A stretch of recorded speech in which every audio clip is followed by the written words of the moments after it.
Buenos días, de vuelta a todos. Otra vez, Matías, gracias por la invitación. Alberto también por permitirnos estar acá y apoyarlos de esta manera. Un poco la charla esta es, bueno, ver cómo hacemos con todo lo que estuvimos hablando, teniendo en base las guías clínicas y todos estos algoritmos que se fueron repitiendo a lo largo de la mañana, cómo hacemos para integrarlos y terminar formando estas redes, ¿no? Y la realidad es que esto es cuestión de dos cosas. En primer lugar, digamos, es cuestión de tiempo.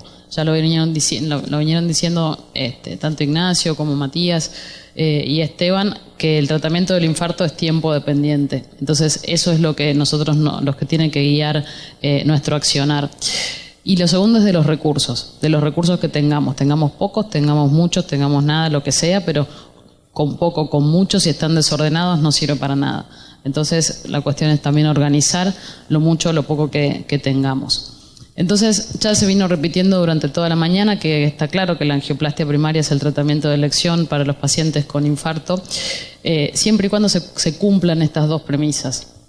La primera es que sea realizada por operadores que tienen experiencia y la segunda es que se realicen dentro de los tiempos recomendados por las guías clínicas. Hacer una angioplastia a las 2 horas, digamos, o con 2 o con 3 horas de retraso, teniendo los trombolíticos disponibles, bueno, digamos, es mejor pasarle trombolíticos y después derivarlo. Es lo que demostró recién Ignacio, digamos, una angioplastia hecha tarde tiene 10% de mortalidad contra 4% de mortalidad de una estrategia farmacoinvasiva. Entonces eso es un poco, digamos, la buena utilización de los recursos.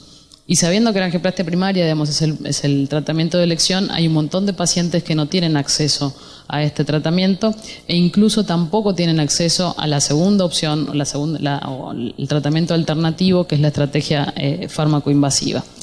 Y esto básicamente es a que existen falta, como decimos, digamos, de conocimiento, o sea, lo que nosotros llamamos falta de cultura de reperfusión, puede ser por falta de recursos también, y teniendo los recursos, si no están adecuadamente coordinados, bueno, digamos, no se logra reperfundir a este tipo de pacientes. Entonces, ¿cómo hacer para que esto mejore, para lograrlo?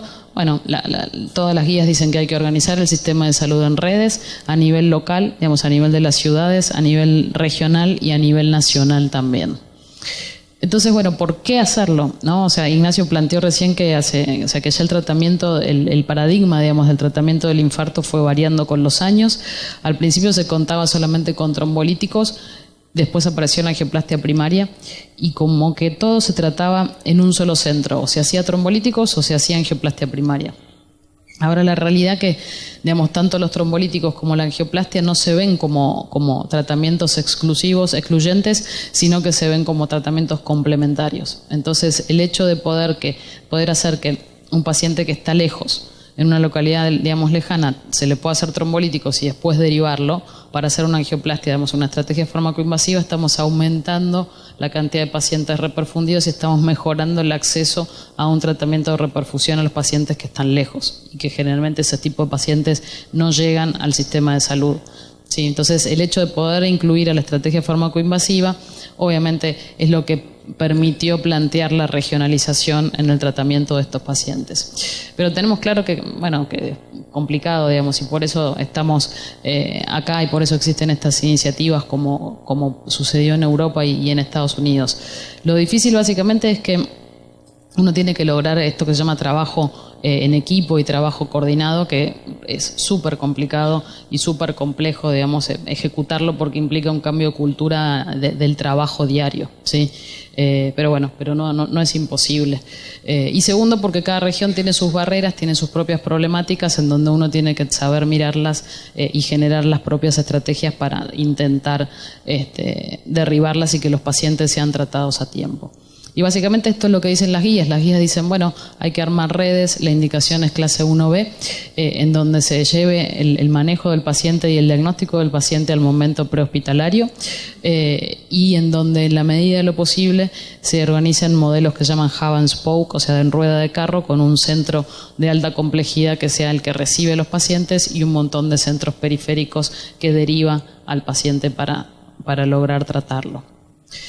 Y básicamente, aunque parezca muy tonto, digamos, o sea, el objetivo de armar las redes es esto. O sea, es que el paciente correcto llegue al hospital correcto y se ha tratado entre los tiempos recomendados por las guías clínicas. Digamos, no hay secreto. La cuestión es que los pacientes llegan a los centros, no se los diagnostican, pueden estar paseando en la ambulancia, como puede suceder en la Ciudad de Buenos Aires, de un lado para el otro, digamos, rebotando entre hospital y hospital, y eso pasa porque no estamos organizados. Digamos, están todos los recursos, pero están absolutamente desorganizados. Y obviamente si logramos eso, vamos a lograr que se reperfunda la mayor cantidad de pacientes posibles y que este tratamiento de reperfusión sea accesible para todos.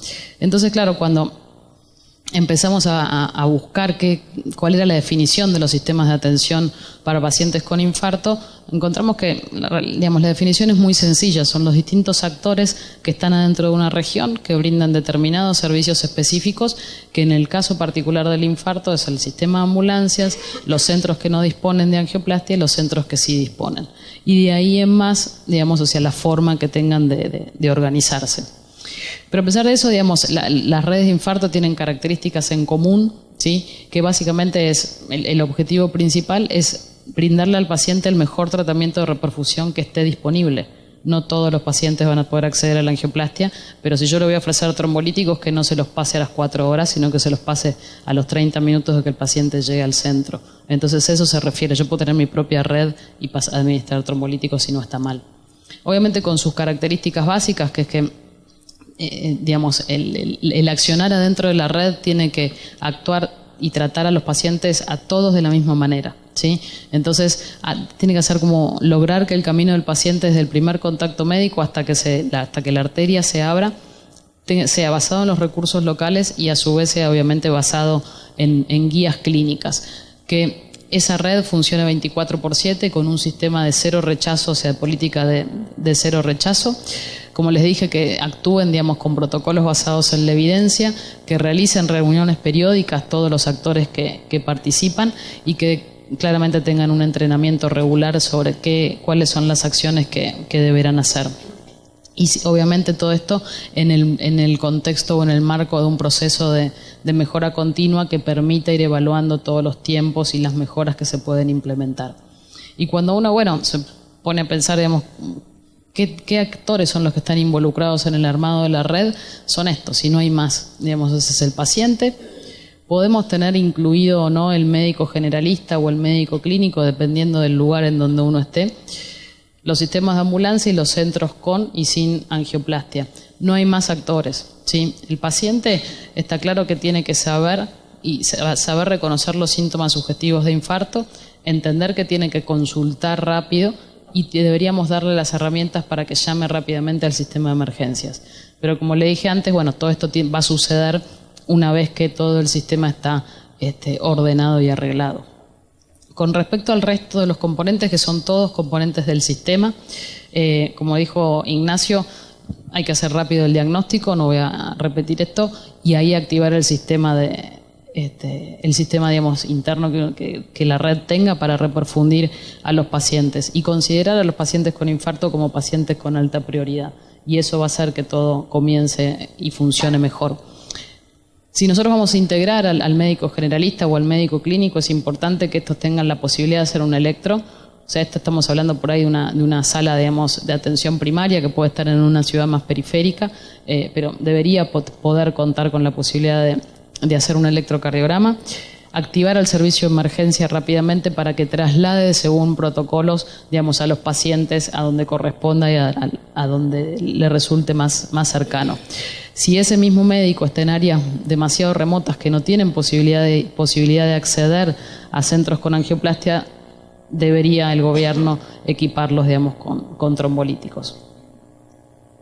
Ahora bien, ¿qué pasa con la ambulancia? Ya Ignacio lo dijo, no lo vamos a repetir, pero es fundamental, digamos, la actividad que tiene o el rol que juega en los servicios de emergencia para este tipo de pacientes y deberían empezar a trabajar como para intentar lograrlo. Tienen que responder. El más importante, digamos, el momento más importante es la fase prehospitalaria, en donde deberían responder rápido a la llamada del paciente, hacer un electro rápido y ahí hacer el triage y saber a dónde derivar a cada paciente en función de las guías y en función de la sistemática que tengan. Pero está claro que eso tiene que hacerse de manera, digamos, previamente, ¿sí? O sea, no decidirlo en el momento, sino tener una mínima organización para saber qué hacer con cada paciente. El tiempo total en la escena, digamos, o el tiempo que tiene que tardar la ambulancia en hacer el diagnóstico y empezar el traslado del paciente son 15 minutos. Y después obviamente tienen un rol importante en el traslado secundario. Las características ya las mencionó Ignacio, pero lo básico es que tengan operadores entrenados, sean médicos o personal paramédico, que tengan el equipamiento adecuado y que sigan protocolos locales. Y después ya nos quedan los centros, que ya dijimos lo fundamental es armar un equipo de infarto que sea multidisciplinario y que todos se sientan parte para que todos tiren para el mismo lado. En los centros sin angioplastia, no quiero ser como muy repetitiva, pero importante si están dentro de los 100, digamos, si pueden el paciente tener acceso a una angioplastia primaria, dentro de los 120 minutos hay que trasladarlo para hacerlo, y si no, hacer una estrategia fármaco-invasiva. ¿Y qué pasa en los centros que tienen angioplastia? Como ya lo mencionaron, estar disponible 24/7 dentro de los 30 minutos del llamado, ¿sí? Y tener protocolos para hacer una angioplastia primaria con un tiempo puerta-balón, idealmente dentro de los 60 minutos de realizado el diagnóstico. Como veníamos hablando previamente, avisarle de la llegada del paciente y bypassear la guardia. Entonces, sabiendo esto, bueno, hay dos modelos en los cuales uno puede regionalizar teniendo en cuenta lo que mencionaron antes, que es, por un lado, la cantidad de centros privados que tenemos y, por otro lado, la cantidad para cubrir las necesidades del sistema público. Entonces, por un lado, lo que se puede hacer es la parte del diagnóstico prehospitalario. Ahora vamos a ver en qué lugares, y lograr que los centros privados, sobre todo, puedan trabajar con determinados sistemas de ambulancia para que los preactiven. Eso es lo que nos pasa a nosotros en el ICBA, digamos. Nosotros no podemos, como centro privado, integrar una red porque, digamos, no es como competitivo. Entonces, lo que empezamos a hacer es trabajar con los sistemas de ambulancia para que nos avisen que llega el paciente. Suficiente. Y con eso mejoramos nuestros tiempos y con eso les aseguramos a todos los pacientes que ingresan el tratamiento adecuado. Si uno tiene la posibilidad de conectarse con otros centros que no tengan hemodinamia, bueno, mucho mejor. Y ahí es donde entra lo que se llama el modelo Hub and Spoke, y con la posibilidad de también tener la integración con el tiempo prehospitalario. Pero la realidad es que la elección de un modelo u otro obviamente va a depender de la realidad local y de los recursos y del sistema de salud en donde estemos parados. Y como dijimos antes, está claro que es tiempo y recurso, y que cuando queremos armar una red hay 4 etapas. Primero hay que mapear, o sea, ver con qué recursos contamos. Obviamente, previo a eso hay que armar, como dijimos antes, un equipo de trabajo, tener sistemáticas que sean aplicables para el momento local, armar una base de datos y que los resultados se compartan y se analicen, y entrenar a todas las personas participantes de esa red. Entonces, cuando vamos a mapear, decimos, bueno, ¿qué tenemos? O sea, ¿con qué contamos? ¿Qué recursos tenemos? De todos los actores que vimos, tenemos que saber con qué contamos, dónde están y qué características tienen, que son un poco las preguntas que nosotros le hicimos a Matías ayer. Una vez que sabemos qué es lo que tenemos, ¿no? Decimos, bueno, hay que empezar y armar la red. Y ahí los distintos modelos, y probablemente varios modelos, pueden convivir en una región. En donde, por ejemplo, si hablamos de la ciudad de Reconquista, en donde hay sistemas, digamos, hay centros con angioplastia, esto es lo mejor el mejor sistema que se le puede ofrecer al paciente. Centros con angioplastia, que el paciente sea trasladado desde su domicilio en ambulancia, digamos, al sanatorio. Eso acorta los tiempos, todos los pacientes se tratan, y obviamente se necesita de un sistema de emergencias que funcione correctamente. Para hacer pura y exclusivamente una angioplastia una estrategia de angioplastia primaria, y se puede hacer sin inconvenientes, por lo menos con los recursos que cuentan acá. Entonces, como lo que ya fueron mencionando, esta estrategia lo que hace básicamente es tener en cuenta que desde el diagnóstico hasta el balón deben ser 90 minutos. Y eso es muy importante, porque eso es lo que va a marcar, digamos, la diferencia y el accionar de cada actor adentro de la red. Entonces, ejemplo de estos hay, digamos, un montón.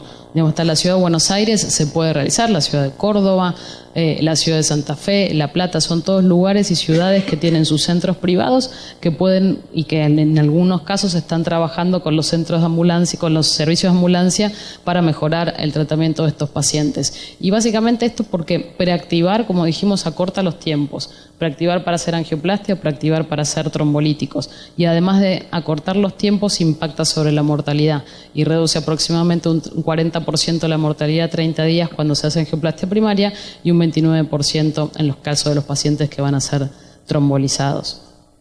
Después el segundo escenario es por ejemplo, en la ciudad de Reconquista, donde puede realizarse esta estrategia, y si nos ampliamos un poco más, ya vamos a tener centros que están cerca del sanatorio para que sean transferidos para realizar una angioplastia, una estrategia de angioplastia primaria, y los centros que están más lejos, que bueno, que con el paso del tiempo y evolucionando a poco podrán integrarlos a la red para hacer una estrategia farmacoinvasiva.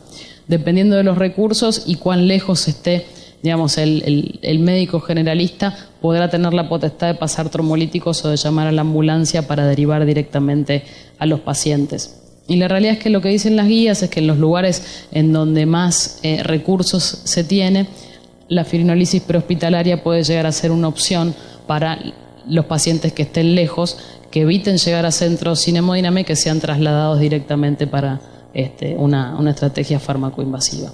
Pero de vuelta, lo que hay que tener en cuenta, esos 120 minutos es desde que el paciente ingresa al otro centro hasta que se abre la arteria. Entonces, en eso hay que tener en cuenta que son 30 minutos de lo que se llama tiempo door-in-door-out, o sea, en el centro derivador, otros 30 minutos de traslado y calcularle 60 minutos de tiempo puerta-balón. Sí, o sea que esto es lo que contabilizan los 120 minutos en total. Bien, y hay múltiples modelos en el mundo de esto que se llama Hub and Spoke, con el primer centro, que es el que realiza la angioplastia, y el resto de los centros derivadores.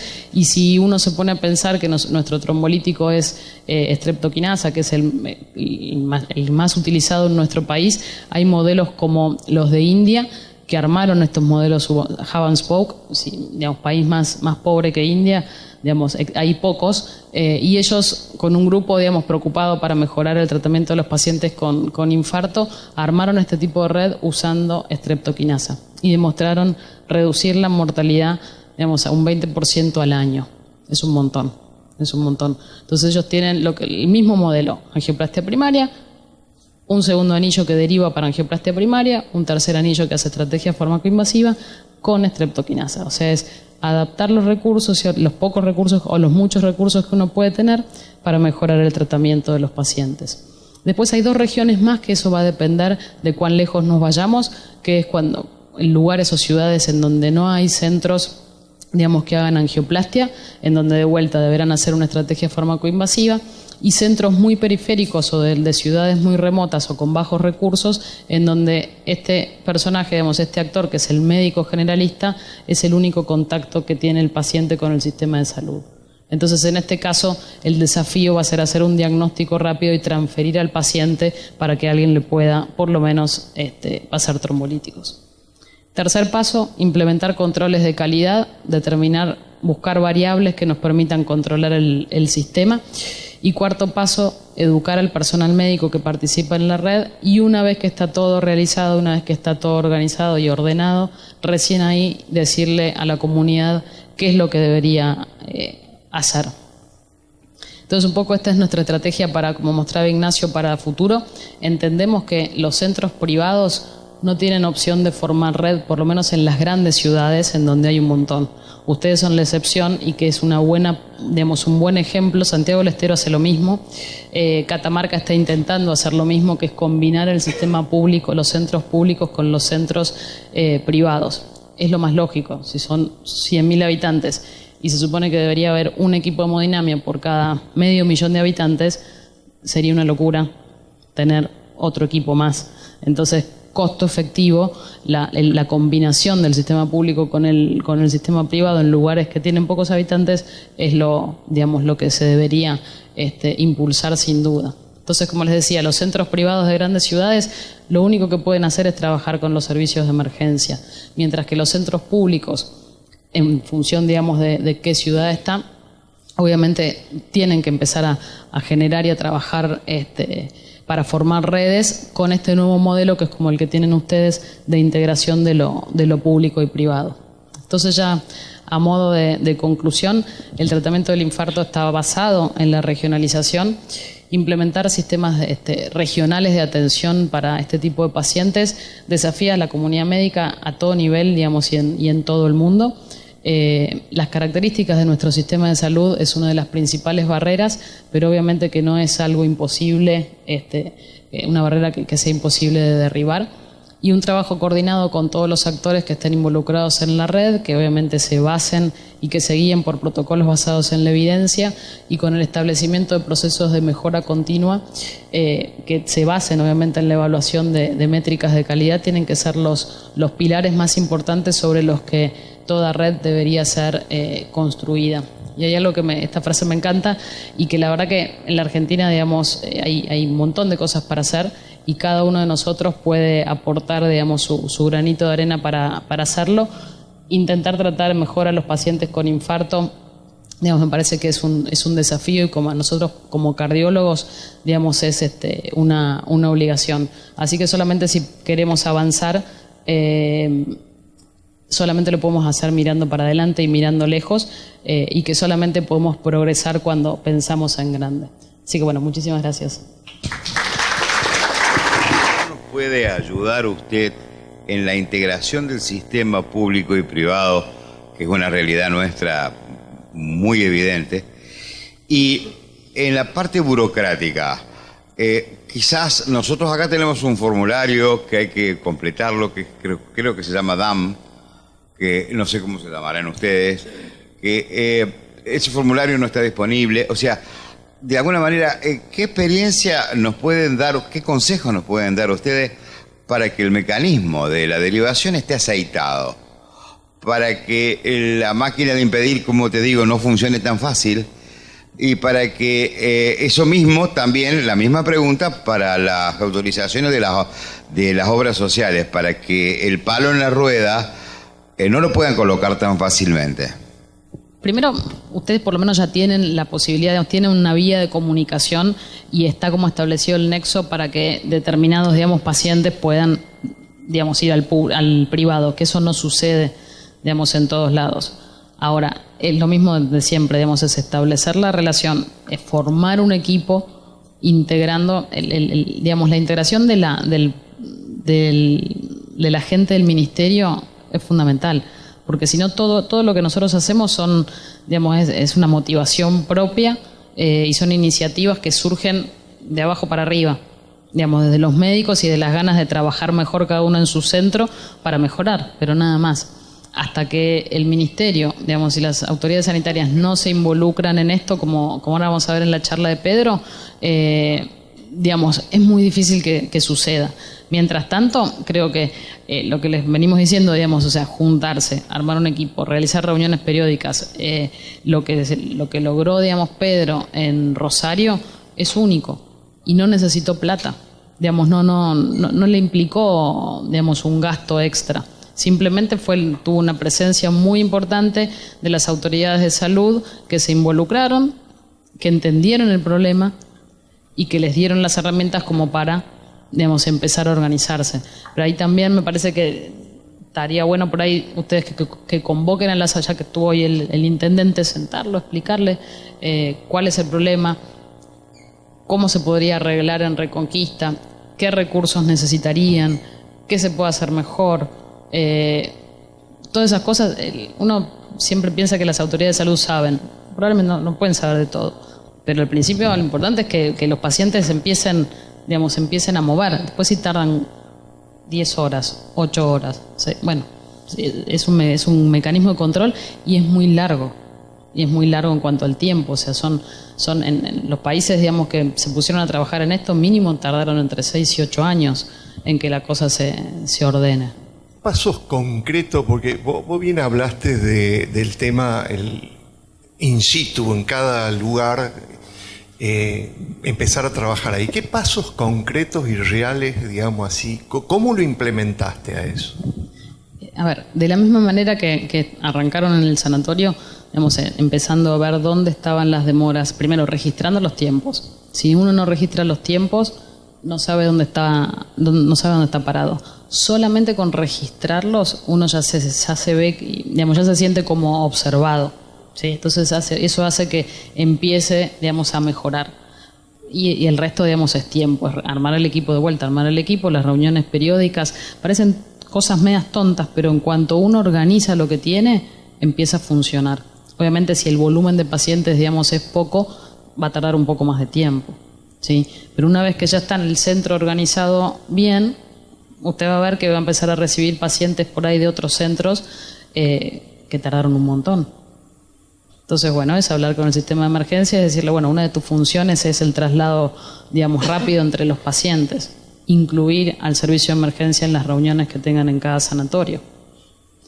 Y son pasos, digamos, que es primero el centro que tiene, digamos, que va a brindar el servicio, después integrar la ambulancia, probablemente no con la parte prehospitalaria, pero sí con un buen traslado entre centros, ¿sí? Y sobre todo involucrar a los centros que son los periféricos y que van a derivar a los pacientes, tienen que ser parte del equipo, si no es imposible.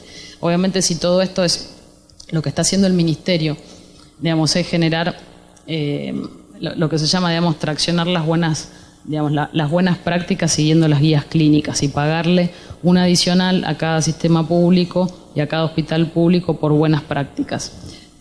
Recién se están juntando, están haciendo, digamos, el código infarto y está participando por primera vez la Sociedad Argentina de Cardiología, la Federación Argentina de Cardiología y el CASI, los tres juntos para intentar armar el famoso código infarto, en donde se contempla también la unión de lo, digamos, como tienen ustedes, digamos, de lo público con lo privado.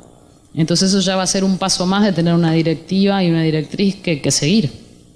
Si no, uno, digamos, sigue las guías que cada uno cree, o las europeas o las americanas.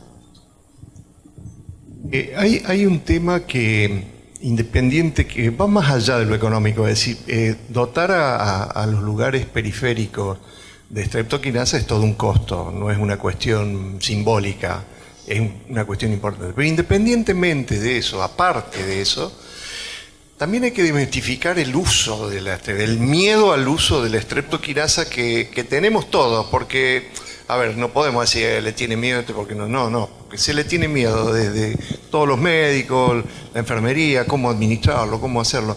Y me parece que eso forma parte también de un aprendizaje, de una enseñanza que la tenemos que aprender todos, porque no es una cuestión menor, como bien está establecido y ustedes lo dijeron muy bien, es decir, es fundamental. Cuando uno sabe que está a 100 kilómetros, bueno, hay que usarlo. Me parece que actuar sobre eso es muy importante. Sí, totalmente. Es lo que nosotros llamamos la ausencia de cultura de reperfusión, digamos. O sea, no se usan trombolíticos. Hoy por hoy los cardiólogos se forman en centros que tienen, digamos, los centros que tienen residencia tienen equipo de hemodinamia. Entonces, yo creo que pasé cuando hice, ya hace unos años, la residencia en un hospital público, 4 veces estrepto. Y no sé, Nacho, que es mucho más joven, digamos, jamás debe haber pasado estrepto. Entonces, no la residencia. Entonces, digamos, no sabemos pasar trombolíticos. Y encima que tenemos el peor trombolítico que podemos llegar a tener, que hay que colgarlo, infundirlo, pueden hacer reacción anafiláctica, se pueden hipotensar durante la administración, hay que cortar el trombolítico. Acordarse que si recibió antes o si tuvo algún problema, no lo pueden recibir. Entonces, bueno, digamos, no estamos educados para pasar trombolíticos y encima no hay. Y esa es la razón por la cual, de la diapositiva que mostró Nacho, si hay 40.000 infartos y se tratan 15, ¿el resto dónde está? No acceden al sistema de salud. Entonces, por eso, digamos, nosotros que somos, y la iniciativa, digamos, es angioplastia primaria, el primer tratamiento de reperfusión, pero cuando la iniciativa se hizo más global y empezó a abarcar países como India, otros países de bajos recursos, nosotros, América Latina, entendieron los europeos que además de angioplastia primaria es estrategia farmacoinvasiva. Nosotros en Argentina, si queremos hacer que más gente se reperfunda, no tenemos otra. No hay otra opción, porque el país es enorme. Es enorme, pero bueno. Justamente, digamos, de este tema de la reeducación en la infusión de trombolíticos, estuvimos charlándolo bastante en el último foro que hicimos en marzo, y tenemos justamente la idea y el proyecto de empezar a, bueno, así como hicimos un pequeño artículo de, bueno, una hoja de ruta para poder, todo lo que estuvimos charlando hoy, llegue, por ejemplo, a los residentes de cardiología de todo el país, poder hacer incluso videos tutoriales donde uno pueda decir cuáles son las características puntuales que uno tiene que tomar en cuenta al dar trombolíticos, y reforzar el concepto que trombolíticos es mucho mejor que nada.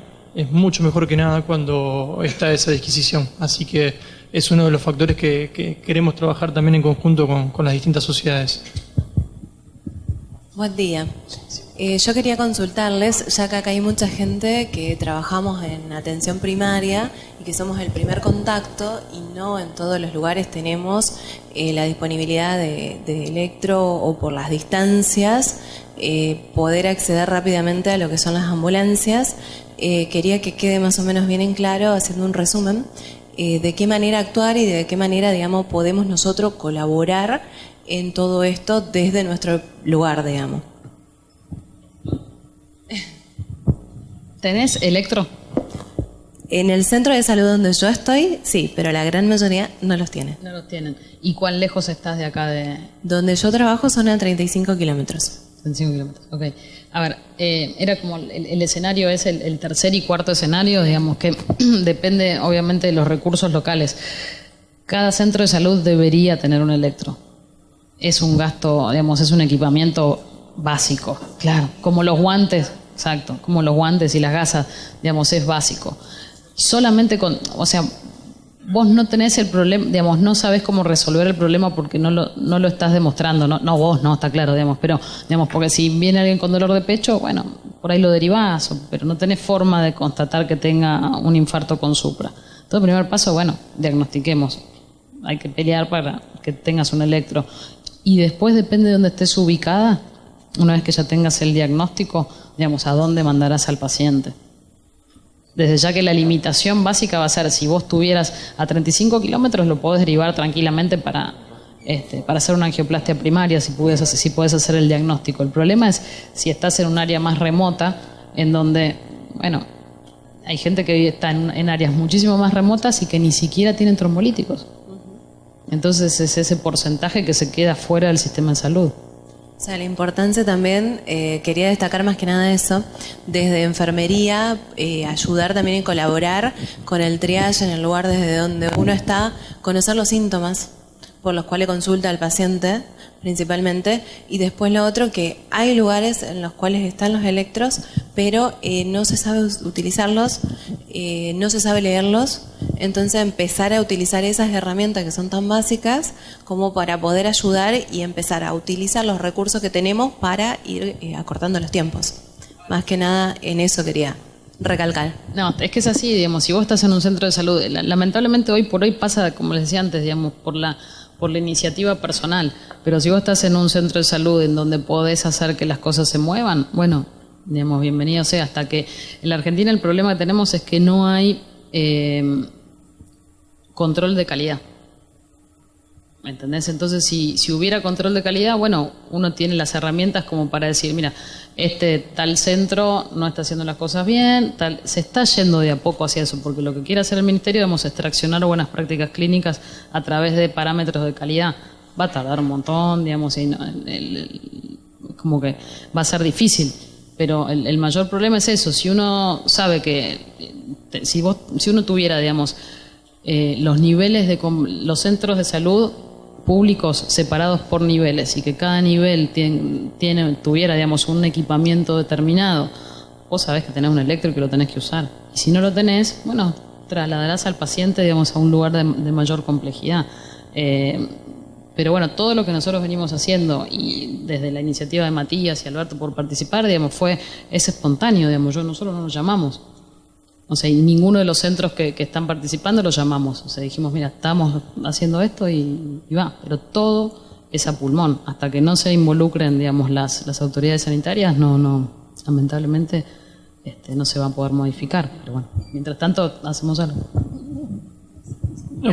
Por ahí reforzar en lo que dijiste, digamos, en el entrenamiento. Porque si tenemos el electrocardiograma, y no tenemos nadie que lo sepa utilizar, más allá de que se pueda leer o no, porque recuerden que está, digamos, esta idea de telemedicina donde uno, digamos, si sabe que no cuenta con un personal que está calificado para leer un electrocardiograma, debería ya conocer esa realidad y poder tener un contacto con ya sea un especialista, un cardiólogo de pasiva o otro centro, donde pueda estar esa posibilidad de hacer el diagnóstico, ¿sí? Así que el entrenamiento es fundamental para todos los ejes del diagnóstico y del tratamiento en esta iniciativa. Y, digamos, independientemente si uno, por ejemplo, no tiene un electrocardiógrafo en el centro, porque es una realidad que hoy nos toca vivir, masticar 300 miligramos de aspirina ya le estás cambiando el pronóstico al paciente. Ya sabemos desde el año 88 que solamente 300 miligramos de aspirina le disminuye la mortalidad al paciente con infarto. Entonces, eso único, digamos, ya es un montón, es una diferencia para el paciente. O sea que reconocimiento, el manejo básico, eso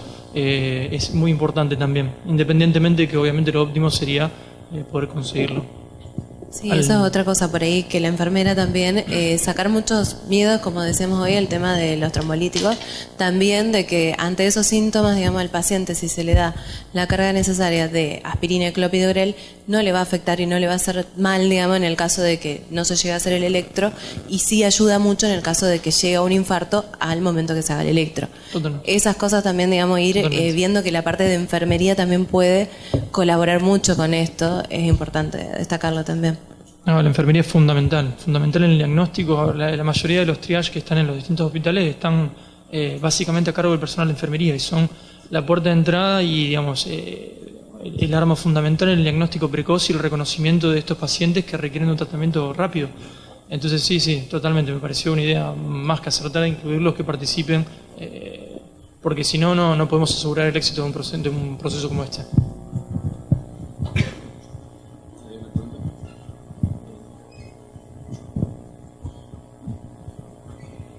¿Utilizan algún programa para educar al paciente para que puedan consultar rápido ante los síntomas de infarto? No tenemos un programa.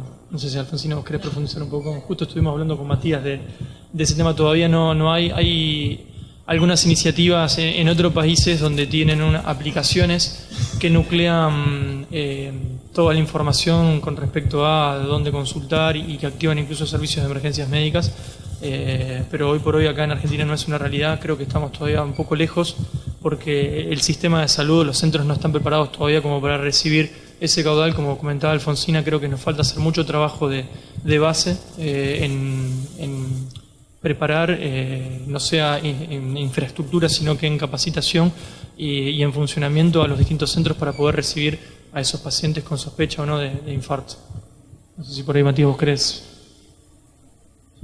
En Rosario el doctor Sangroni habían largado un video muy corto que explicaba los síntomas del infarto y lo hicieron difusión a través de lo que es WhatsApp, Facebook, Instagram, que también ayuda a que el paciente esté informado, pero sí se podría llegar a implementar también ese método. Más que una pregunta, también un comentario. Me parece que un poco la síntesis de esto es la educación en todos los segmentos. Todos tenemos que aprender a priorizar esto. Yo por ahí me pongo en el lugar de los servicios de emergencia que habitualmente están atorados trasladando pacientes de acá para allá, y por ahí uno en esa trinchera cotidiana pierde la magnitud de qué es lo más relevante. Entonces por ahí un paciente llama porque está en la casa con dolor de pecho y sudoración, pero dice no, tiene que esperar porque lo estoy trasladando para hacer una tomografía. Y no es echarle la culpa, forma parte de la realidad. O que va a una institución y sienta el que tiene dolor de pecho con que le duele la garganta y están los dos esperando y no son los mismos pacientes. Y creo que esas son las cosas que tenemos que aprender todos, ¿no? Darle jerarquía a este tipo de cosas que hace la diferencia a veces entre la vida y la muerte.